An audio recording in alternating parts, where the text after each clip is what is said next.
Hello 姐姐，Hi，自己介紹自己先，你叫咩名啊？我係 Benny Pujianti，你今年幾多歲46歲， ？46歲，結係咗婚未？結咗，結咗，有冇小朋友啊？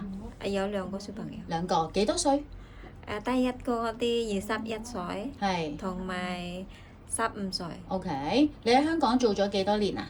7年， 7年，係兩個僱主係咪啊係啊？OK。而家呢個僱主喺元朗嚟嘅，係照顧乜嘢啊照顧 BB， ？BB，先生太太加一個初生 BB 啊？係你喺度做嗰陣時就初生 BB，而家係幾多歲啊？4歲？差唔多4歲，差唔多4歲係咪啊？OK。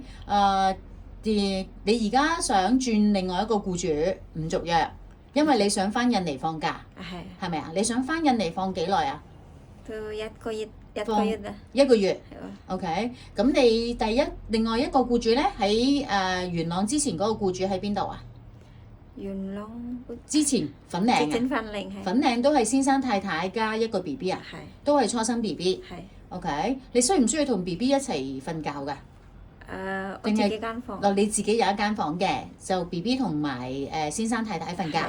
OK。你需唔需要去買餸？有去買餸街市，你自己去買。我自己， OK。咁煮飯呢？我自己。你識煮飯？你識煮啲咩餸啊？有炒菜、係薯仔炆雞、嗯番茄炒蛋，嗯都有煎雞翼，蒸雞係煎雞或者雞翼、煎雞翼嗰啲都識係啊係咪啊？煲湯呢？都有。都有煲湯嘅。OK。咁你而家想照顧乜嘢啊？你而家想照顧初生，定係照顧小朋友，定係照顧公公婆婆？照顧公公婆婆，哦，你想試下照顧公公婆婆係咪啊係？OK。但係如果照顧公公婆婆，可能要同佢哋沖涼嘅喎，推輪椅喎，你 O 唔 OK 先？我想嗯婆婆公公我都健康啊。哦，你想照顧健康嘅公公婆婆係咪啊？OK。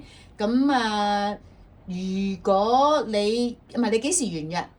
幾時啊8月3號我哋？8月3號完約，係啊，即係揾到僱主之後就攞咗 visa 翻去印尼放假1個月，跟住係再翻嚟香港做，哦 OK，係咪？你想要有自己房間係照顧健康嘅公公婆婆係咪 OK， ？OK，好，唔該晒，拜拜。拜拜。